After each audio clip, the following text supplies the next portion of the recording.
All right, so moving on from links, we're going to look at HTML entities. So what are HTML entities? Well, really, they're a way of displaying symbols on your page. So let's say, for example, that we were writing a website teaching people how to code, to show them how to put a link into their web pages. Well, then we'd need to be able to show them the A tag. So something like that to start off with. But of course, if we try and display that on our page, nothing appears. And in fact, even if we just have an A tag on its own, like that, the browser won't display it because it thinks it's a bit of a link. So to get around that problem, and indeed to display any character we want, we use HTML entities. Now, it requires knowing the specific code for the character that you want to display. I wouldn't recommend learning these.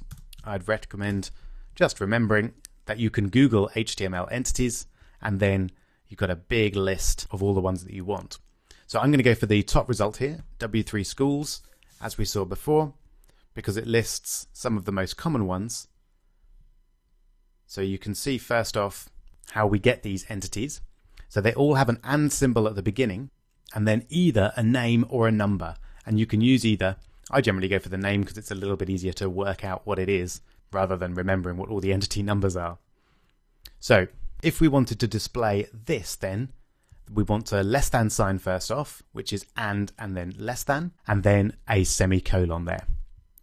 So I would just replace that with the and symbol, so Shift 7 on most keyboards, I think, and then you can see very helpfully my text editor actually predicts them for me, so I could get them there. If yours doesn't, that's fine, we can just type them in.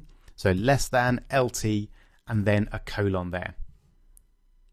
So very quick challenge, can you replace this symbol, the greater than symbol, with the appropriate entity name? Hope you managed it. It's simply and then greater than, and then colon. You can see it goes orange here because it recognizes that that's an HTML entity. Let's have a look then. Finally, we've got what we wanted, which was this A tag there. And then of course we could add the href equals http google.com, something like that, if we wanted to, and then that would all appear very nicely. But HTML entities are not just for coding symbols. We can use them to put copyright symbols in our web pages, currency symbols, and a bunch more as well.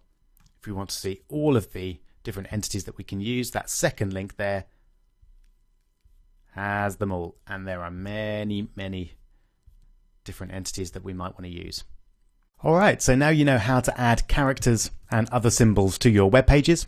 In the next video, we'll look at something really powerful, and that's including content from other websites in your web page. You can actually do that really easily using iframes.